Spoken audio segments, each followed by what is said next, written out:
there's a part of you kept in a room no one is allowed into. Psychology has a gentle name for that hidden room, not a flaw to be fixed, but a part of you still waiting to be met with kindness instead of shame. The part few people expect, the piece of yourself you try hardest to erase, is often the very one quietly asking to be held. Welcome to Psychology for Sleep. Tonight moves toward that part, not to correct it, not to remove it, only to sit close enough that it can begin to soften. There is a whole field of research on what happens when you meet the tender places in yourself with warmth rather than judgment, and tonight follows it slowly, one gentle step at a time. Let the day set itself down for a while.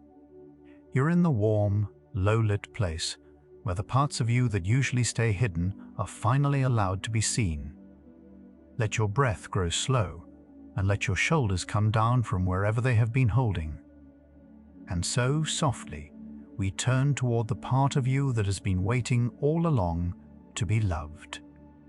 Somewhere inside, most of us keep a door we would rather no one opened. Behind it are the parts we have decided are too much, too weak, or too unlovable to show. The anger we swallowed, the neediness we learned to hide, the softness we were told to outgrow.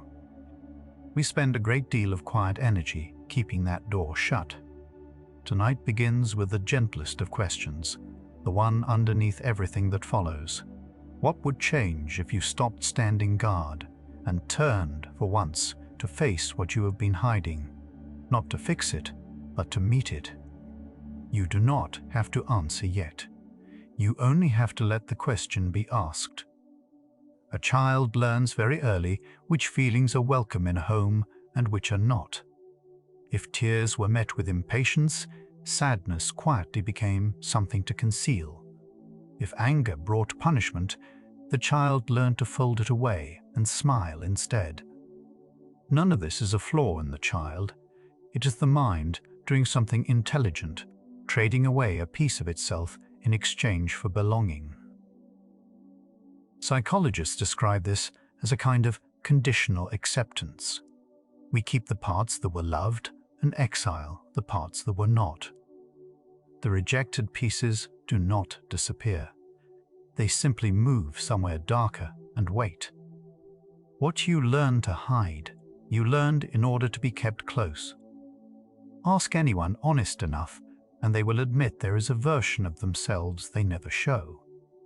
The polished person at work and the frightened one at 3 in the morning are rarely the same. This gap between the self we present and the self we conceal is not dishonesty. It is nearly universal, a feature of being human among other humans. We each carry an inner audience we are performing for, and a backstage we hope no one sees. Knowing this changes something small but real. The shame you feel about your hidden parts is itself one of the most shared experiences there is. You are not uniquely broken. You are quietly, ordinarily human, like everyone who ever hid. Carl Jung had a name for the parts we push out of sight. He called it the shadow. Not a place in the brain, not a diagnosis, but a picture. Everything about ourselves we have disowned, gathered into the dark at the edge of who we think we are. It helps to hold this lightly, as a metaphor rather than a mechanism. The shadow is simply a way of imagining the traits we refuse to claim, the pettiness, the longing, the parts that embarrass us. Jung's gentle suggestion was that these parts are not enemies to defeat. They are exiles waiting to be let back in. Tonight we borrow his lens, not his certainty, and we hold it softly. Shame is the quiet belief that something about you is fundamentally wrong. Not that you did a bad thing, but that you are a bad thing. Researchers who study emotion draw a careful line here. Guilt says, I made a mistake, and it can move you toward repair. Shame says, I am the mistake, and it tends to make you want to disappear. Studies by psychologists like June Tangney find that shame, unlike guilt, rarely helps us grow. More often it drives us into hiding, where the very part we are ashamed of grows quieter and more alone. This is why the things we are most ashamed of are the hardest to heal. We bury them exactly where kindness cannot reach. That harsh voice in your head, the one that narrates your smallest failures with such precision, feels like the truth, but it is closer to a habit. Most of us carry an inner critic that speaks in absolutes, always, never, again. It shows up fastest in the moments we are already hurting. What is worth noticing is that this voice is not you exactly. It is a pattern of speech you absorbed, replayed so many times it began to sound like your own conclusion about yourself. The critic believes it is helping, keeping you in line, keeping you safe from judgment. But the safety it offers is the safety of a locked room. Quiet, perhaps, but very small and very cold. The critic inside rarely speaks in its own words. Listen closely, and you may hear someone else. A parent's sigh, a teacher's verdict, the offhand cruelty of a childhood that got recorded and kept. We tend to internalize the voices that first described us, especially the sharp ones, because a young mind treats the people it depends on as authorities on who it is. Over years, those borrowed judgments fuse into something that feels self-generated. This is oddly hopeful. A voice that was learned can, slowly, be unlearned. The words that shaped you were not carved in stone. They were only repeated until they echoed. And an echo, given enough silence, can finally begin to fade. When you attack yourself, your body does not always know it is only you. The same inner harshness that feels like discipline can register physiologically as a threat, the nervous system responding to your own criticism the way it might respond to an outside attacker. Researchers in compassion-focused work, like Paul Gilbert, describe how self-criticism can keep the body's alarm quietly switched on, tightening the very system that would need to settle for you to rest. This is the first turn in tonight's question. Perhaps the part of you that you have been fighting is not kept in check by the fight. Perhaps the fighting is what keeps it awake. Something to hold gently and carry with us. Consider what happens when you try to force a part of yourself to simply disappear.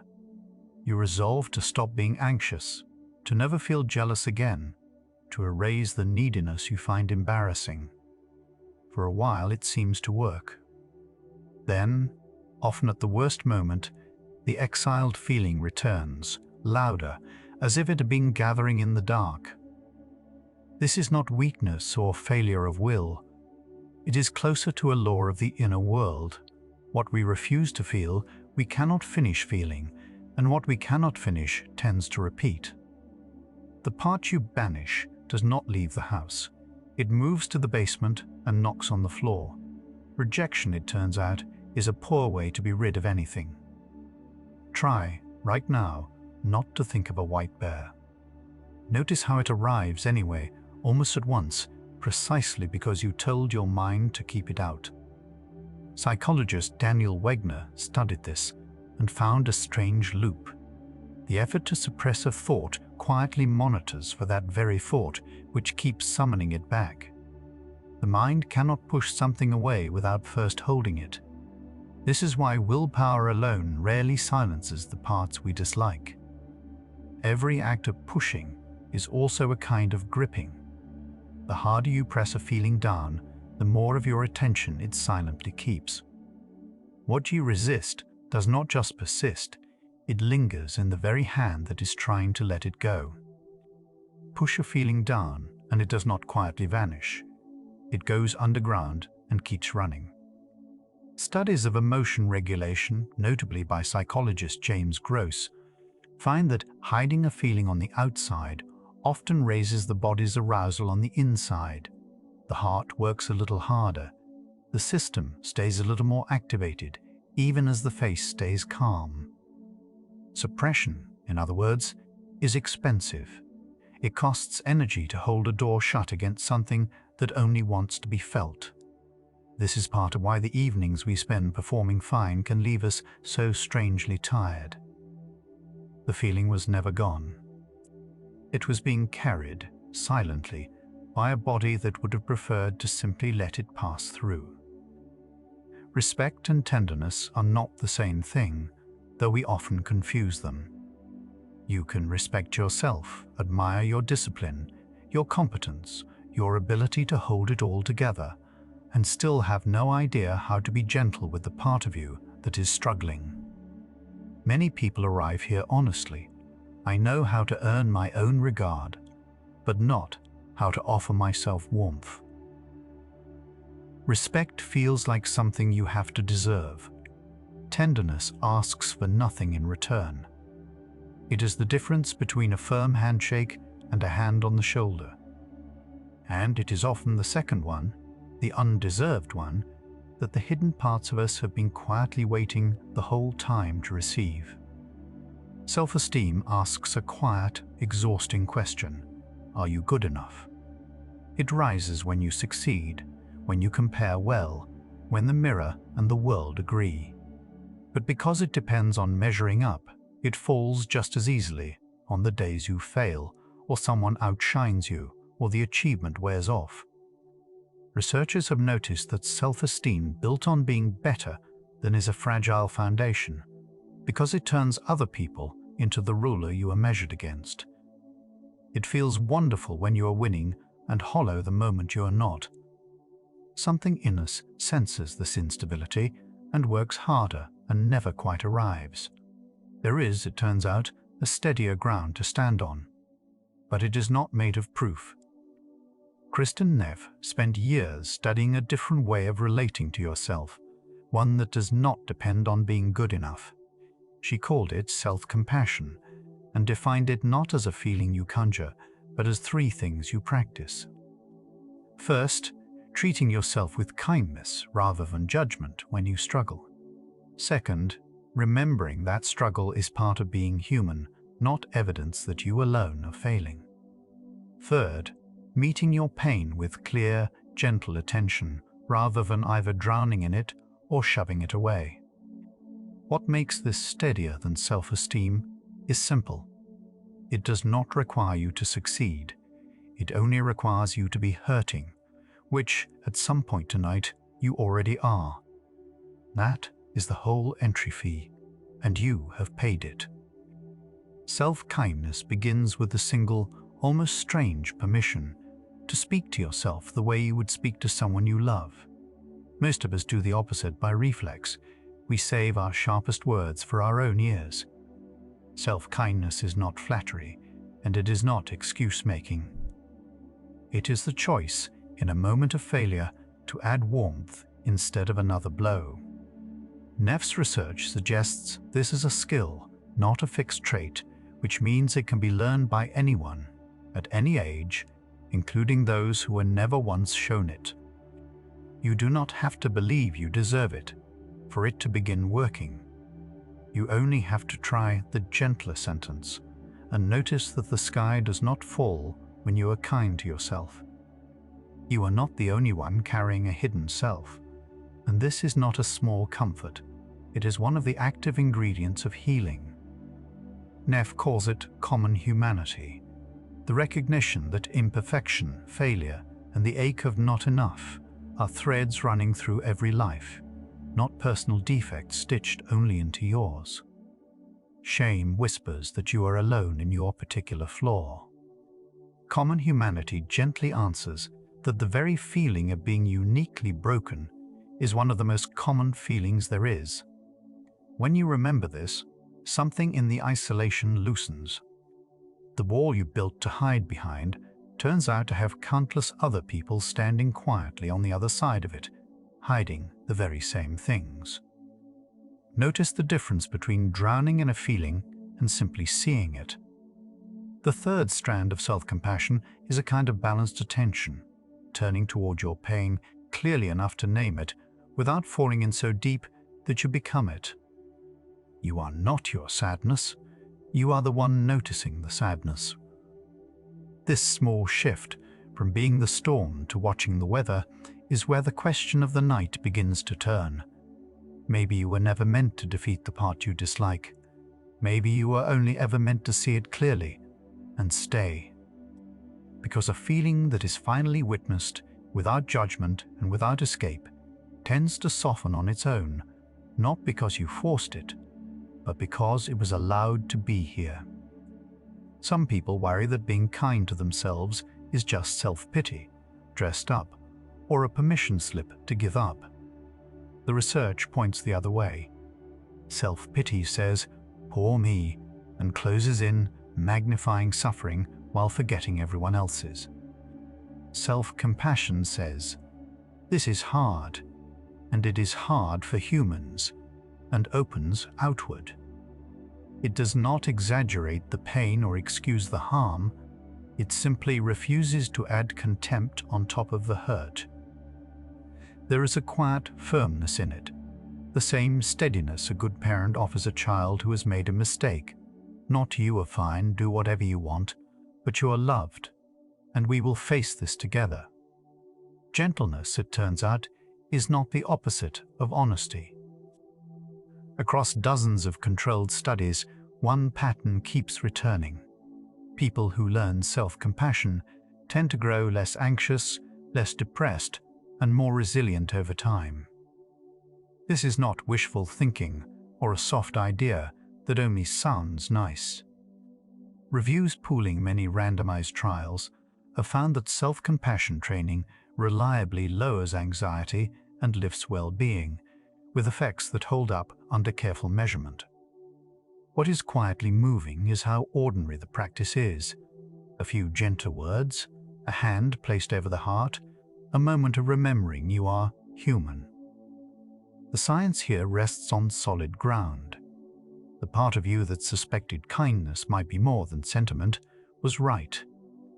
It turns out to be one of the most studied paths back to yourself.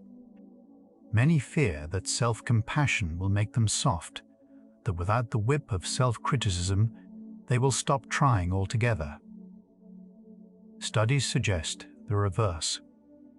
People who meet their failures with kindness are, on the whole, more willing to try again, to admit mistakes, and to keep going after a setback, precisely because failure no longer feels like a verdict on their worth. Criticism motivates through fear, and fear eventually exhausts the runner. Compassion motivates through safety, and safety is what lets a person take the next risk. The gentlest voice, it turns out, is not the one that lets you off the hook. It is the one that makes the hook stop being the only thing holding you upright. The body has its own response to gentleness, older than any argument. When we feel safe and cared for, even by ourselves, the nervous system tends to shift out of alarm and into something calmer, the state that makes rest and repair possible. Researchers describe a kind of soothing system in us, one first built for the comfort of being held, that can be reached through warmth turned inward, a slow breath, a kind word, a hand resting on your own chest. This is part of why self-compassion can feel physical, not only mental, a loosening in the shoulders, a softening behind the eyes. The kindness you offer yourself does not stay in your thoughts. It travels down into a body that has been bracing all day. Imagine a friend came to you tonight carrying the very flaw you hide most carefully, the same fear, the same failure, the same part they were sure made them unlovable. You would not recoil. You would soften. You would find, almost without effort, the words that hold rather than harm. Neff built a whole practice around this simple noticing, that we already possess the compassion we withhold from ourselves. Here is what these first steps have been quietly gathering toward. The part of you that you exiled was never asking to be defeated. It has been asking, all along, for the same thing you would offer a frightened friend. What remains is learning to turn and offer it not out there, but here, to yourself. The part of you that you exiled often carries something you actually needed. The anger you were taught to hide may hold your sense of what is fair. The neediness you find shameful may be the same capacity that lets you love deeply. The fear you keep out of sight may simply be care, standing guard over something precious. In the language of the shadow, that gentle metaphor, not a fact about the brain, what we push into the dark tends to take our buried strength down with it. To meet the rejected part, then, is not only mercy. It is a kind of recovery. You go looking for the thing you were ashamed of and come back holding a piece of yourself you had forgotten was yours. Embracing a rejected part does not mean approving of everything it does. This is where many people hesitate, afraid that acceptance means surrender, that to stop fighting a harmful impulse is to hand it the keys. But acknowledgement and endorsement are different acts. You can hold a feeling with compassion and still choose clearly not to act on it. In fact, the parts we accept tend to lose their desperate edge because so much of their intensity came from being denied. A feeling that is allowed to exist rarely needs to shout. Embracing the exile is not letting it run the house.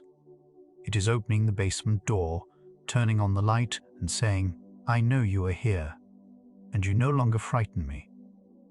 What changes then when you stop fighting?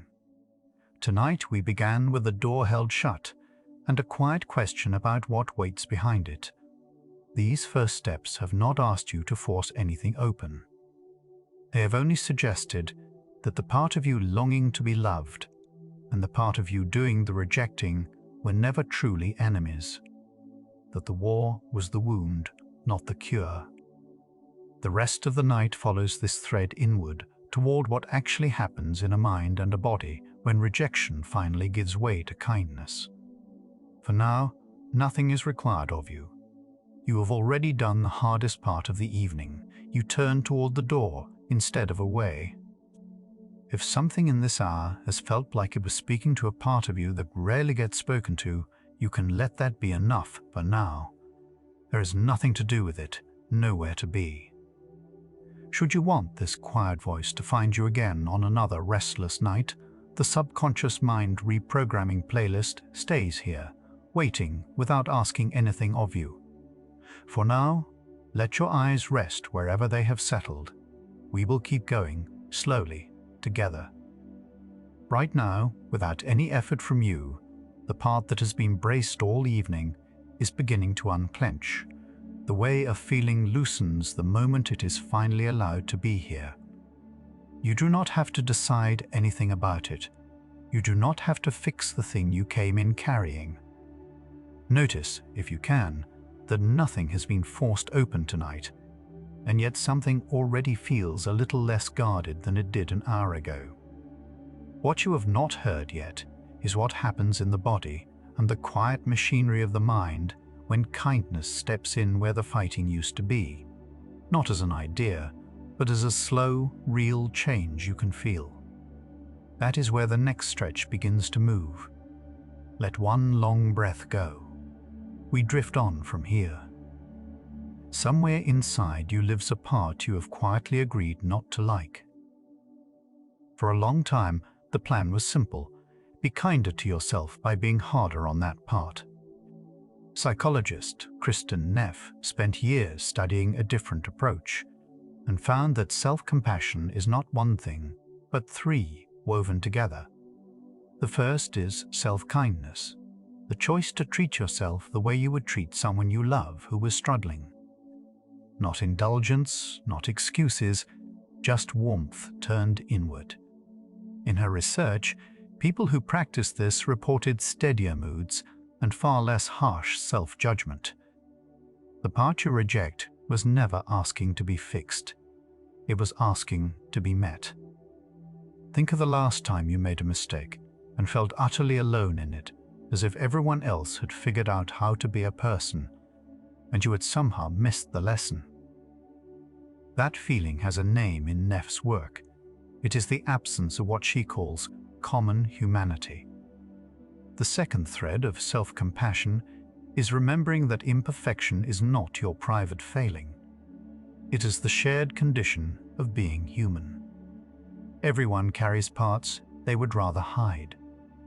When you recall that, shame loses some of its grip, because shame survives on the belief that you alone are broken. You are never the only one. The mind has a habit of doing one of two things with pain: drowning in it or pretending it isn't there. Neff's third component sits between those two. She calls it mindfulness, a balanced awareness that lets you notice what hurts without being swept away by it. It means saying quietly, "This is a moment of suffering," and letting that be true without exaggeration or denial. Held this way, a difficult feeling can be seen clearly enough to soften. You are not asked to solve the ache or argue with it. You are only asked to stay near it, gently, the way you might sit beside a friend. For most of your life, you were probably told the answer was self-esteem, to feel better by proving you were good enough, better than average, worthy of the grade. But self-esteem carries a quiet cost.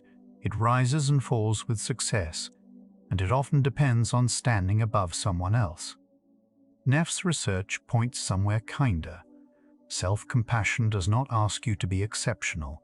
It does not compare. It simply offers care because you are hurting, not because you earned it. This is the difference between respecting yourself and loving yourself, and it may be the very bridge the heart has been looking for. Underneath the language of feelings, some researchers describe the nervous system as running on a set of older circuits. Paul Gilbert, who developed compassion-focused therapy, offers a way of picturing it, a model, not a settled map of the brain. In his framing, we carry a threat system built to protect us, a drive system that chases and achieves, and a soothing system that brings calm and safeness. When you attack yourself, he suggests, you may be firing the very threat system you were trying to quiet. This idea is a lens, not a proven mechanism. But as a lens, it explains something you have felt for years. Notice what happens in your body the moment you call yourself a failure. The shoulders tighten, the breath shortens, something braces. In Gilbert's framing, this is the threat system responding, as if the danger were coming from outside. Except here, the critic and the criticized are the same person. Some brain imaging studies have found that self-critical thoughts engage regions tied to error detection and threat, while self-reassuring thoughts activate areas linked to comfort. This research is still young, and the picture is far from complete. Yet it hints at something tender. The harshness you aimed at yourself to stay safe may have been keeping you on guard all along. There is a particular kind of relief that comes when someone speaks to you gently in a hard moment, a loosening, as if the body finally believes it is allowed to rest. Researchers who study the soothing system suggest that warmth, whether it arrives from another person or from your own inner voice, can help settle the physiology of distress. Slower breath, a softer face, a sense of safeness. Practices that cultivate self-kindness appear, in early work, to nudge the body toward that calmer state. The mechanism is not fully mapped, but the felt sense is real. Kindness, even self-directed, can tell the body it is safe. Here, the evidence stands on firmer ground. When scientists gathered dozens of controlled trials of self-compassion practices, the pattern held across them: people who learned to meet themselves with kindness showed meaningful drops in anxiety and low mood. These were not soft words with no effect. They were measured changes, repeated across many studies and many kinds of people. Self-compassion, it turns out, is not a softness that excuses. It is a form of care with real weight behind it. And this is where the question you carried into tonight begins to turn. Perhaps the part of you that longs to be loved is not the obstacle to healing. Perhaps It is the doorway. Consider the trait in another person that irritates you far more than the moment seems to call for, the loudness, the neediness, the arrogance that makes your jaw tighten. There is an old idea, drawn from the psychology of Carl Jung, that what we cannot tolerate in others is often something we have exiled in ourselves. Jung called those hidden parts the shadow. It is a metaphor, a way of seeing, not a measured fact of neuroscience. But held loosely, it offers something useful. The parts you pushed into the dark did not disappear. They wait at the edge of your attention, asking, in their clumsy way, to be let back in. The strange thing about the parts we reject is how loudly they announce themselves, usually in the shape of other people. The friend whose selfishness you cannot forgive, the stranger whose confidence you quietly resent. In this Jungian lens, still a metaphor rather than a proven map, those outsized reactions can be signposts pointing back home. Not always. Sometimes irritation is only irritation. But when a feeling seems too large for its cause, it may be worth asking what disowned piece of you is standing in that person's shadow. What you judge most fiercely out there is sometimes the very thing waiting, unloved, in here. Imagine for a moment meeting the part of yourself you liked least, not to argue with it, but to ask what it has been trying to do. The anxious part may have been trying to keep you safe. The angry part may have been guarding a boundary no one else defended. This is what integration means in gentle terms, not defeating a part of yourself, but understanding it well enough to bring it back inside. Nothing is cast out. Something is welcomed home. And a self that no longer wars with itself has far more energy left over for living and for rest. You may have noticed that the feelings you fight hardest are the ones that stay the longest. There is research on this quiet paradox. Studies on what psychologists call affect labeling suggest that simply naming an emotion, this is fear, this is grief, can lower its intensity, calming the brain's alarm centers. And allowing a feeling, rather than shoving it away, seems to let it move through and complete. The part of you that aches does not want to be conquered.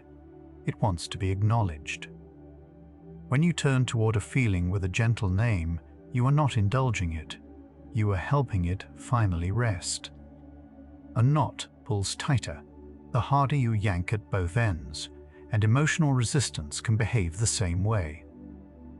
When you brace against a feeling, clamping down, refusing to let it exist, the struggle itself often lays a second layer of suffering over the first. Some therapists describe this as clean pain and dirty pain, the ache that simply comes and the ache we add by fighting the ache. Meeting a feeling with acceptance does not erase the original hurt, but it sets down the extra weight of the war against it. So much of what exhausts us is not the pain itself. It is the resistance to it. At 3 in the morning, when the house is silent, it is easy to believe you are the only one lying awake with a heart that feels unfinished. You are not. In every dark window on every street, someone is holding a part of themselves. They have not learned to love yet. This is common humanity returning deeper now, not as an idea, but as company. The shame that told you your hidden parts made you uniquely unlovable was never telling the truth. To be human is to be a work in progress. You are in good, quiet, countless company tonight. Perhaps the gentlest finding of all is this: self-compassion is not a personality you were born with or without. It is a skill, and skills can be learned. In the studies, people who began harsh with themselves were able, with practice, to grow kinder, the way a language becomes familiar through use.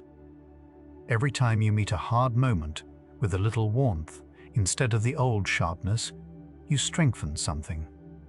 You are not trying to become a different person. You are learning to keep company with the person you already are. And tonight, lying here, you are already practicing. Something has quieted in you since we began, the breath a little slower, the grip on those hidden parts a little looser. There is nothing here to finish. Let one more breath go, and we keep drifting, gently, together. The instruction to just accept yourself can land like one more thing you are failing at. Researchers who study self-compassion found acceptance is not a switch you flip, but a practice, closer to a muscle than a decision. Kristin Neff describes self-compassion as 3 quiet movements: kindness in place of judgment, common humanity in place of isolation, and gentle awareness in place of drowning in the feeling. None of them ask you to approve of everything you have done. They ask only that you stop attacking the one who did it. Repeated softly, this changes how the body meets a difficult moment. Acceptance was never a place to arrive, only a kinder way to keep walking toward yourself. Imagine a friend called you late, ashamed of the same thing you criticize yourself for nightly. What we now know is that most people speak to a struggling friend far more gently than they speak to themselves. Self-compassion research uses this exact gap as a starting point. When you picture what you would say to someone you love, the warmth, the patience, the absence of contempt, you reveal a voice you already own, but rarely turn inward. Studies find that deliberately writing to yourself in that friend's tone lowers self-criticism and eases the body's stress response. The kindness is not new, only redirected. The gentleness you give so freely to others was always meant to include you. Shame has a particular posture. The shoulders curl in, the eyes drop, the whole self wants to disappear. Researchers describe shame as the feeling that something is wrong with who you are, not with what you did. This is why arguing with shame rarely works. It does not answer to evidence, but it answers to warmth. When someone meets a moment of shame with a hand on the heart, or a few kind words turned inward, the body's threat signals begin to settle. The shame is not banished. It is only no longer alone in the room with a harsh judge. What shame could never survive was not correction, but company. Somewhere inside, a part of you has been kept in a back room for years, hidden even from yourself.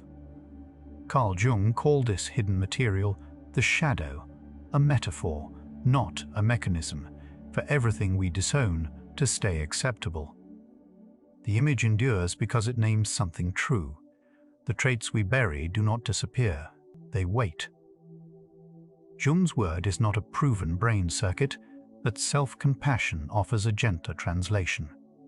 A part kept in the dark cannot heal while it stays unseen. Letting it be looked at without the old verdict is itself the first act of care. The part you finally let yourself see is the part that can finally begin to change. Acquired fear keeps many people harsh with themselves, that kindness will make them soft, lazy, unaccountable. The research points the other way. Self-compassion is consistently linked to more responsibility, not less. Studies show that people who treat their failures with compassion are more likely to take ownership and try again, precisely because they are not paralyzed by self-attack. Self-criticism tends to trigger avoidance. The mind flinches from what it fears will hurt. Compassion keeps the eyes open. Across more than 40 randomized trials, self-compassion practices were tied to lower anxiety, not collapse. The question is turning. Perhaps the strength you wanted was never in the hardness, but in staying kind while you face what went wrong. Much of what we were taught about self-worth asked us to prove we were better than average. Self-compassion researchers draw a careful line between self-esteem and self-compassion, and the difference matters for healing. Self-esteem often depends on winning, on being special or above others, so it abandons you exactly when you fail. Self-compassion asks for none of that. It does not require you to be extraordinary, only human. Because it is not built on comparison, it stays with you on the worst days, when self-esteem quietly leaves. You do not have to earn the right to be gentle with yourself. That is exactly the point. A frightened child often settles at the sound of a calm voice, long before a single word is understood. Neuroscientists studying self-compassion believe it draws on that same ancient soothing system, one we can turn toward ourselves. Warmth, gentle touch, and a kind tone are thought to engage the body's care response, slowing the heart, easing the breath, lowering the sense of threat. When you speak to yourself tenderly or rest a hand over your chest, you may be sending that signal inward. The body does not check who the kindness comes from.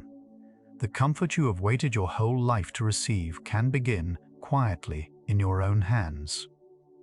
The harsh inner voice usually believes it is helping, that if it stops pushing, you will fall apart. Therapists who work with self-criticism often find it began as protection, a young attempt to stay safe or loved. Somewhere earlier, being hard on yourself may have felt like the only way to earn approval or avoid being hurt. The voice never updated. It still speaks as if that old danger were present. Meeting it with compassion does not mean obeying it or silencing it by force. It means hearing the frightened intention beneath the cruelty and answering the fear instead of the insult. Even the critic, it turns out, is a part of you waiting to be understood. At the end of a heavy day, the body knows how to be held, even if no one is there to hold it. Self-compassion teachers offer a simple practice for exactly this, a brief pause built from 3 small acknowledgements. You name the difficulty. This is a hard moment. You remember you are not alone. Pain like this belongs to being human. Then you offer a kind wish. May I be gentle with myself now? Some rest a warm hand where the tension gathers. It takes less than a minute and asks for no fixing, no analysis. You can rest, for once, inside your own kindness, the one place that never required you to be different. By now, a strange possibility has begun to surface underneath all of this. The parts you have worked hardest to reject may be the very ones carrying what you most need. The anger you buried may hold a boundary you never let yourself set. The sadness you hid may carry a grief asking to be felt. Even the shame may be guarding something tender. Self-compassion keeps arriving at this uncomfortable turn. Healing does not come from removing these parts, but from turning toward them long enough to hear what they were trying to say. So the real question is no longer how to get rid of the part you reject, but what it has been waiting to give you. What just surfaced, that the part you have fought hardest to be rid of might be the one holding what you need, is not only an idea to consider. You may be feeling it somewhere in the body right now, a small tightening of the thought of turning toward what you were taught to hide. You don't have to open that door tonight. Only notice that the handle is on your side of it. Let your jaw soften. Let your hands rest open instead of closed.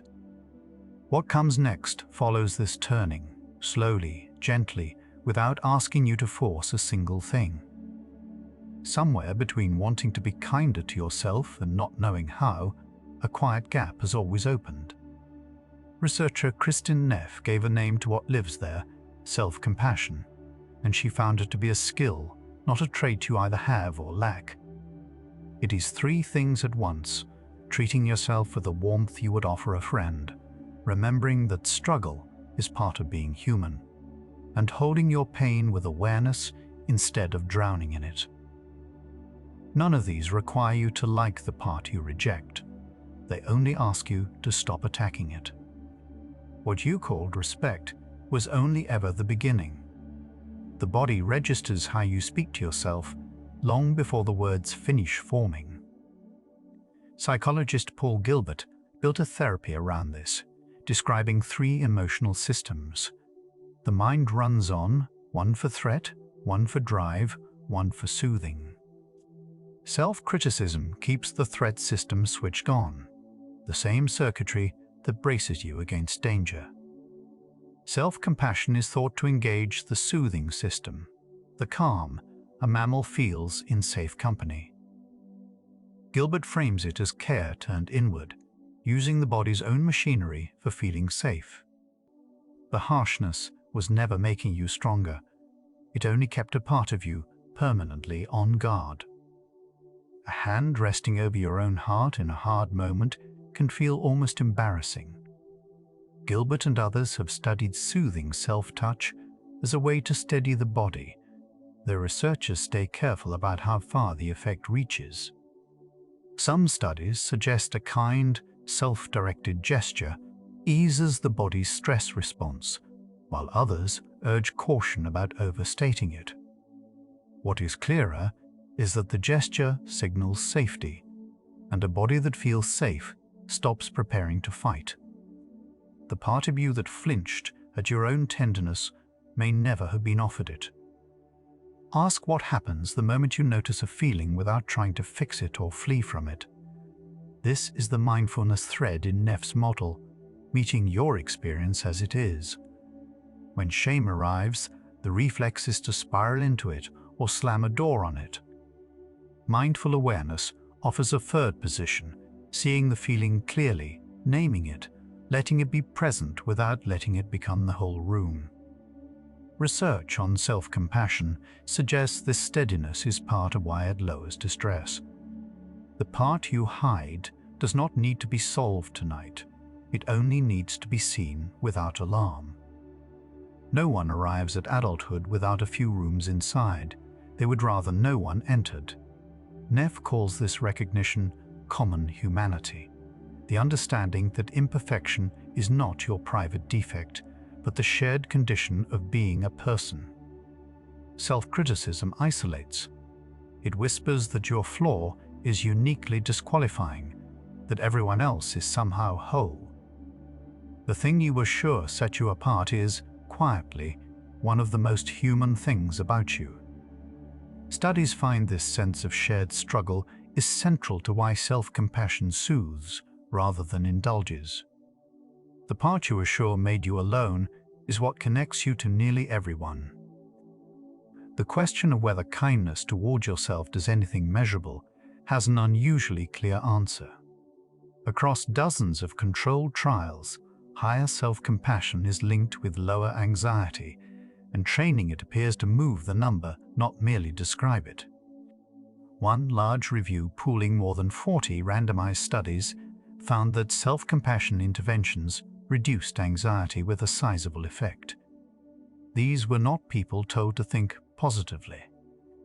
They were taught specific practices, those same 3 components rehearsed over time, and their symptoms eased in ways researchers could track against control groups. The tenderness you doubted is one of the more reliably studied ways a mind steadies itself.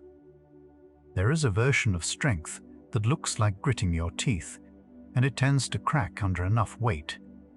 Studies on self-compassion and resilience point to a different durability, one that comes from how you treat yourself after you fall, not before. People higher in self-compassion recover from setbacks more steadily and ruminate less. The mechanism seems less about avoiding pain and more about not adding a second layer of self-attack on top of the first. The wound stays a single wound instead of a case against your whole character. What breaks under pressure is rarely the tender part.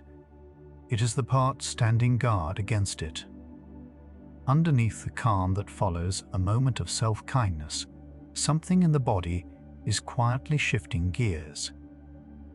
Researchers have examined heart rate variability, a marker of how flexibly the nervous system moves between alertness and rest in relation to self-compassion. Some studies find that more self-compassionate people show patterns associated with a calmer, more adaptable nervous system. The findings are promising rather than settled, and careful scientists hold them loosely. Still, the direction is consistent. Warmth turned inward tends to look, in the body, like safety. The peace you feel is not imaginary. Some part of you is learning it, no longer has to brace. Self-criticism always seems to promise that if it just pushes hard enough, it will finally make you acceptable. Research complicates that promise, finding that harsh self-judgment predicts more anxiety and low mood, not more improvement. The inner critic feels productive because it is loud and familiar. But when researchers track outcomes, chronic self-attack correlates with feeling worse and, often, doing less. Self-compassion breaks the loop not by silencing the critic through force, but by adding a second voice, steadier, kinder, that the threat system can finally rest beside. The voice that swore it was protecting you was quietly keeping the wound open. A quiet fear lives underneath all of this, that if you stop being hard on yourself, you will simply stop trying. Psychologists Juliana Brains and Serena Chen tested exactly this worry and found close to the opposite of what most people expect. In their experiments, people led to respond to a personal failing with self-compassion became more motivated to improve and more willing to change. Kindness did not lower their standards. It made the standards feel survivable, and a standard that feels survivable is one you actually move toward. The softness you feared would make you lazy is often what makes trying feel possible again. There is a worry that loving the rejected part means letting it run the house and calling it healing. Neff draws a careful line. Self-compassion is not self-indulgence, because it holds your long-term well-being in view. Indulgence gives the craving whatever it wants now. Compassion asks the deeper question. A caring parent asks, what does this part actually need to be well? Sometimes the answer is rest. Sometimes it is a hard, honest conversation with yourself. The warmth stays constant. The action changes with what genuinely serves you. Loving a part of yourself never meant obeying it. It means listening to what it was trying to say. It can seem as though being gentle with yourself would mean letting yourself off the hook for everything. Studies point the other way. More self-compassionate people tend to take more responsibility for their mistakes, not less. When a mistake no longer threatens your entire worth, you can afford to look at it directly. Self-compassion removes the need to deny, minimize, or blame, because owning the error no longer means confirming you are worthless. Accountability becomes possible precisely because it is no longer dangerous. The honesty you could never manage was waiting for a moment safe enough to be honest in. The question we began with is quietly turning. We started by asking what changes when you embrace the part you reject, and it is beginning to look less like a truce arranged with an enemy and more like the return of something that was never truly separate from you. The parts you exile do not disappear. They wait, and they tend to surface at the worst moments. Carl Jung used the word shadow for these disowned pieces of ourselves, a metaphor, not a measured mechanism, but one that has helped many people make sense of their contradictions. His remedy was not to defeat the shadow, but to become acquainted with it, to bring it into awareness, where it loses its grip. Modern therapy borrows this image gently, without claiming it as neuroscience. The part you banished was only waiting in the next room to be let back in. Try not to think of the thing you are most ashamed of, and notice how faithfully it appears. Psychologist Daniel Wegner showed this decades ago. The effort to suppress a thought tends to make it return more often, not less. In his studies, people told to avoid thinking of a white bear thought of it constantly. The same holds for the parts of ourselves we try to bury. Suppression takes energy, and the moment attention slips, the buried thing surges back. Acceptance ends the wrestling match.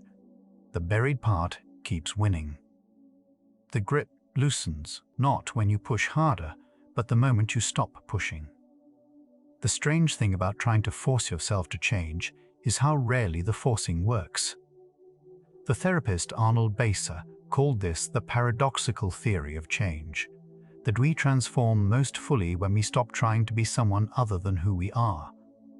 Change grows out of acceptance, not rejection.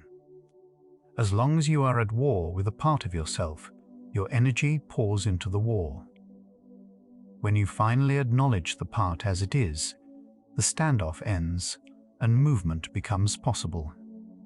You were never going to hate a part of yourself into changing. It was waiting to be accepted first. Often the exhaustion comes less from the difficult feeling itself and more from the endless fight against it.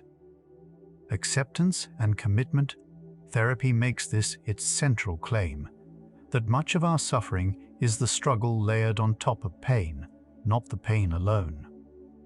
It teaches people to make room for uncomfortable inner experiences rather than battling to erase them, and studies support it across anxiety and low mood. The rejected part is allowed to exist, which paradoxically drains its urgency. What wore you down was never the feeling, it was the years spent refusing to feel it. The trait you are most ashamed of usually started as something that once kept you safe. Clinicians who work with inner conflict often find that disowned parts began as protectors, strategies a younger you built in order to survive. The perfectionism, the guardedness, the anger you hide, each often traces back to a moment when it was genuinely useful. Seen this way, the part is not an enemy to expel, but an old ally.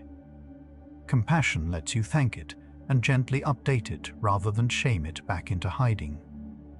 The part you wanted gone was, at some point, the very part that got you here.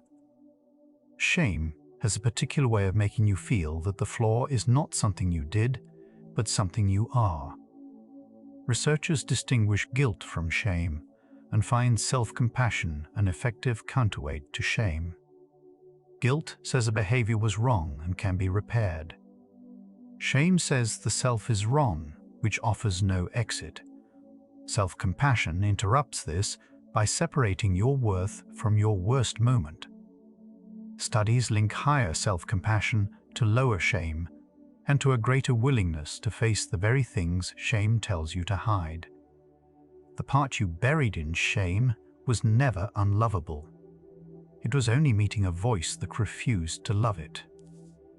Loving yourself only when you are winning tends to leave you defenseless the moment you are not. Neff draws a distinction between self-esteem and self-compassion that reframes the whole project of loving yourself. Self-esteem depends on evaluation, being special, above average, better than others. It rises and falls with success, and often needs someone else to fall so you can feel high.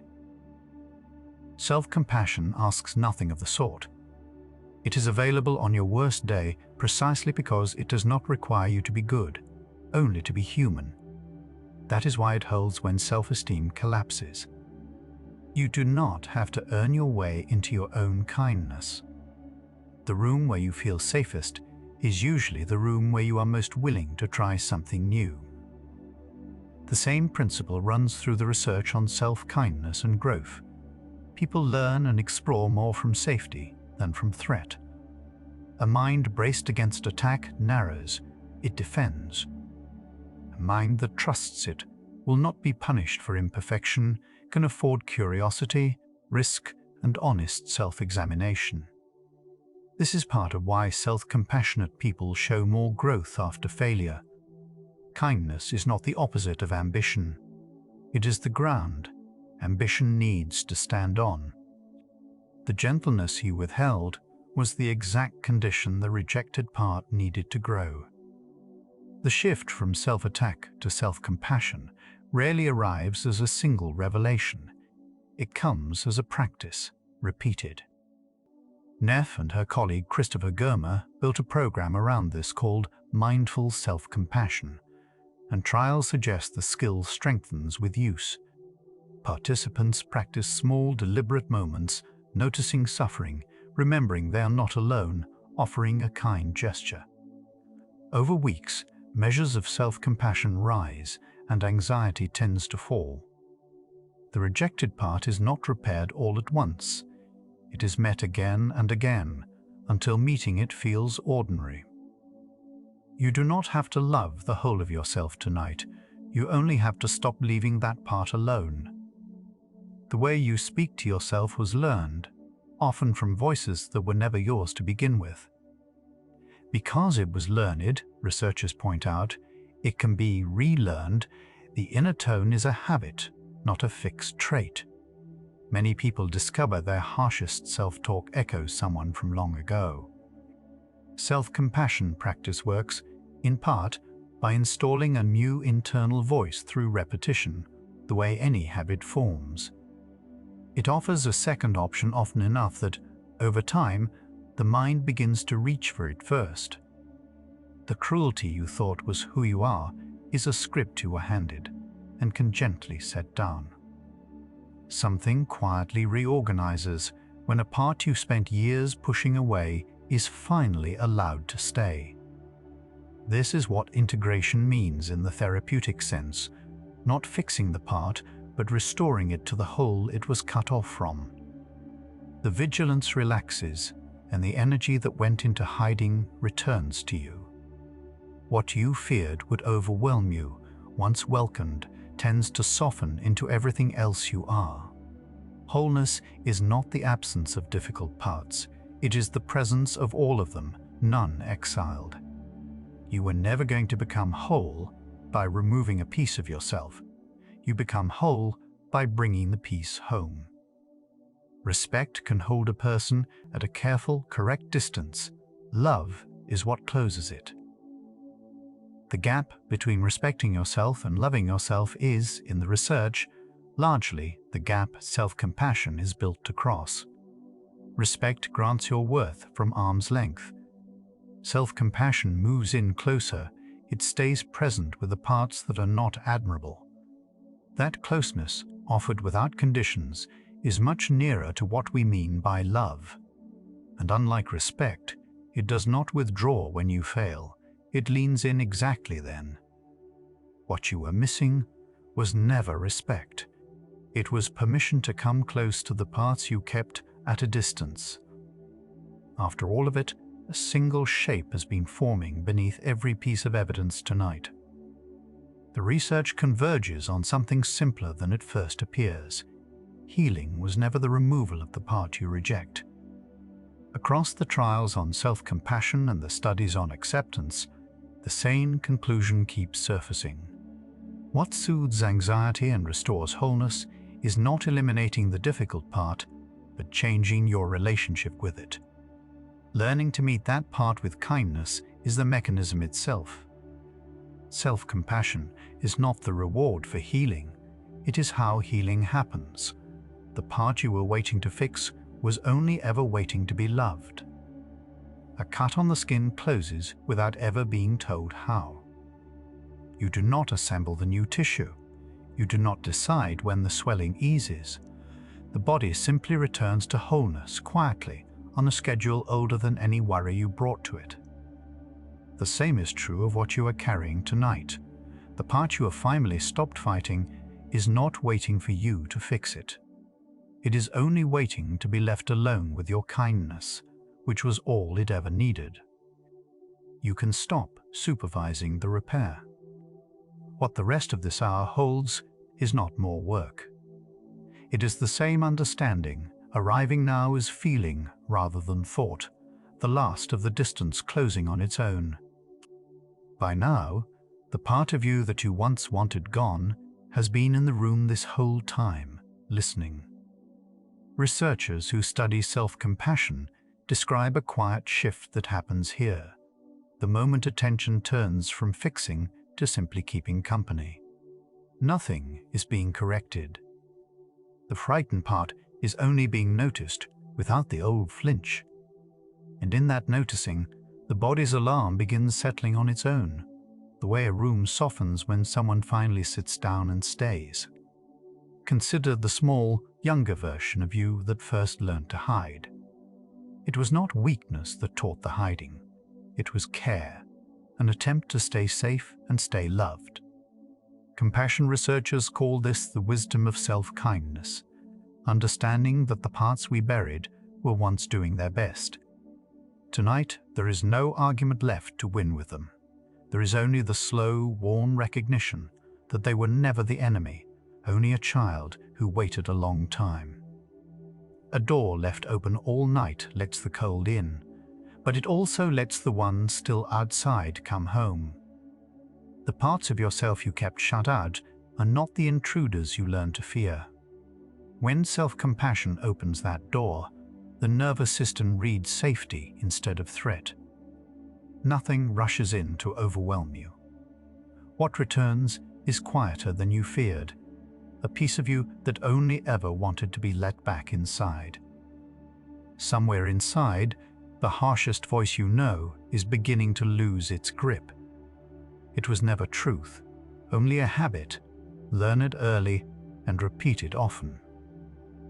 What we now understand is that warmth, practiced gently night after night, does not silence that voice by force. It offers a second voice beside it, softer, and lets the two exist together until the kinder one is simply the one you hear first. That is how the change arrives, without a fight.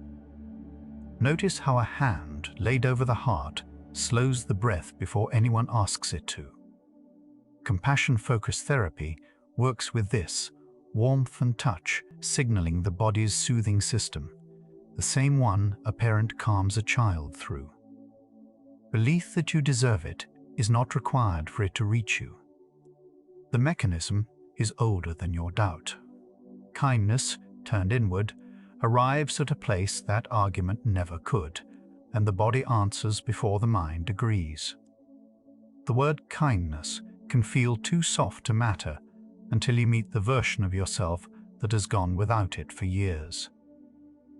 The research on self-compassion is clear on one point: it is not indulgence, and it does not make you weaker. People who treat themselves gently recover sooner, try again more readily, and carry less fear into the next day. The part of you that flinched at softness was only unfamiliar with it, not unsuited to it. When a frightened animal is cornered, no amount of scolding calms it. Only steadiness, only patience, only a voice that stays low. The parts of you that act out, that panic, that pull away, respond to exactly the same thing. Threat cannot be shamed into stillness. It can only be met with enough safety that it no longer stands guard over you. Tonight, you are learning to be that steady voice for your own frightened places. Loving kindness, practiced as a simple inward phrase, has been studied in labs for years now. May you be safe. May you be at ease. Repeated softly, these words shift measurable things, the rhythm of the heart, the tone of the wandering mind. What began as a monastic practice turns out to reshape the way a person speaks to themselves. And the part of you most starved for those words is the one that, tonight, finally gets to hear them. Nothing in you was ever truly unlovable, only unmet. The shame you carried told a different story, but shame is a poor witness. It magnifies, it lies, it insists you are alone in what you feel. Common humanity, one of the pillars of self-compassion, quietly corrects it. Whatever you hid, others have hidden too. You were never the single broken one. You were one of countless people learning, slowly, that the hidden part was worth loving all along.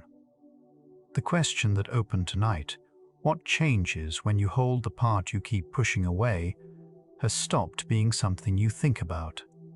It is becoming something you can feel. The part softens, not because you defeated it, but because you finally stopped trying to. A hand resting over an old wound does not make it vanish, and it was never meant to. The healing that lasts is not erasure. Emotional research keeps finding the same shape. What is met with kindness integrates, while what is fought returns. The bruise becomes part of the whole without ruling it.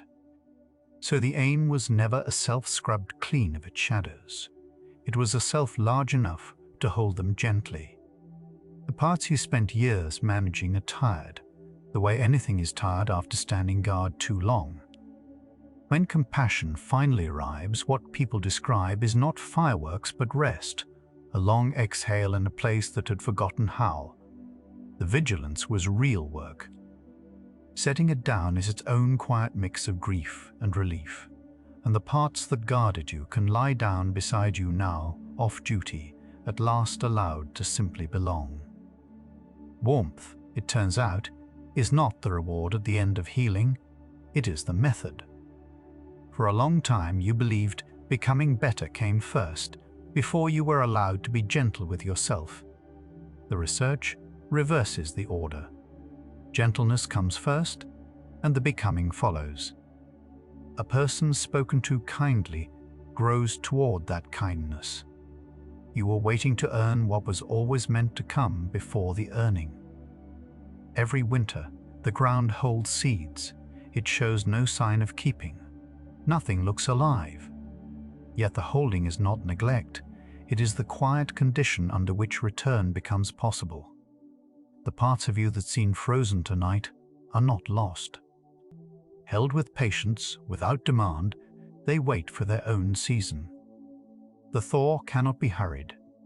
The one thing that helps is to stop pulling them up, to check if they are still there. To welcome a part of yourself home is not to approve of everything it ever did. It is only to stop exiling it. Acceptance and change are not opposites. The parts most likely to soften are the ones that finally feel safe enough to be seen. Rejection freezes them in place. Welcome lets them move. What you stop fighting is finally free to become something gentler on its own. There is no part of you that heals by being hated. Every path that works runs the other way, through patience, through warmth, through the willingness to stay. You have tried the hating, it kept you where you were. Tonight offers the untried thing, to turn toward the rejected place, the way you would turn toward someone you love who is hurting, not to fix them, only to be there and to mean it. The deepest rest comes not when the mind is finally quiet, but when it no longer defends against itself. All night your body has been leaving the guarded state, drop by drop. Self-compassion removes the last watchman. With nothing left inside to fight, sleep is no longer a place you fall into exhausted. It is a place you are simply allowed to go, welcomed, unquestioned, whole. A mind that has spent years in argument with itself forgets there was ever another way. But the argument was never truly about right and wrong. It was two parts of you, both afraid, both trying to keep you safe by opposite means. When kindness enters, the argument does not end in victory. It ends in recognition that both voices were yours, both were frightened, and both, at last, can rest. Gentleness is not something you perform once and finish. It is a practice returned to nightly, the way you return to breath. Some evenings it comes easily. Some evenings the old harshness speaks first. Neither means failure. Self-compassion counts the returning, not the streak. Every night you turn back toward warmth, the path grows a little more worn, a little easier to find in the dark. Tonight you walked it again. Picture the whole of you, the parts you show and the parts you hide, gathered in one quiet room, none turned away. This is what wholeness has meant all along. Not a self with the difficult pieces removed, but a self with room enough for all of them.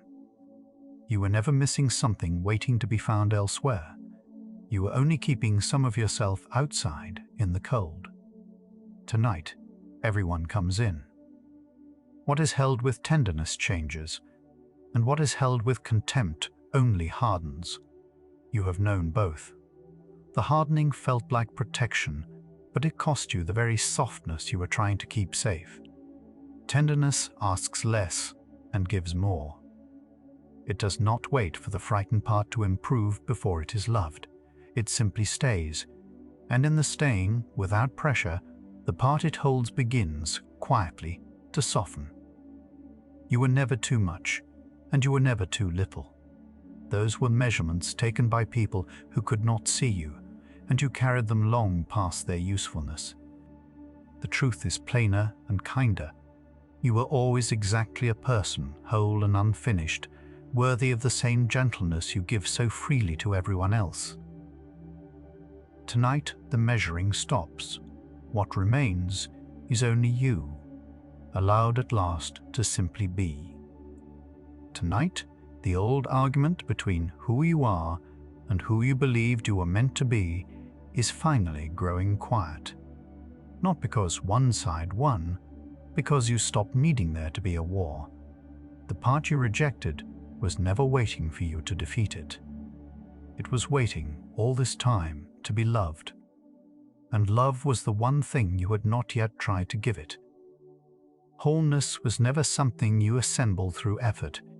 It was only what remained once you stopped breaking yourself apart. All the exiling, the hiding, the parts pushed into the dark, that was the only distance between you and the peace you were reaching for. Tonight, the distance closes. Nothing more is asked of you. You are already, and were always, more complete than the fear allowed you to believe. Let the last of the day loosen from you now, along with the long habit of being your own hardest judge. That voice can rest too. It was only ever a frightened part, trying, in the one way it knew, to keep you safe. Tonight, it is off duty.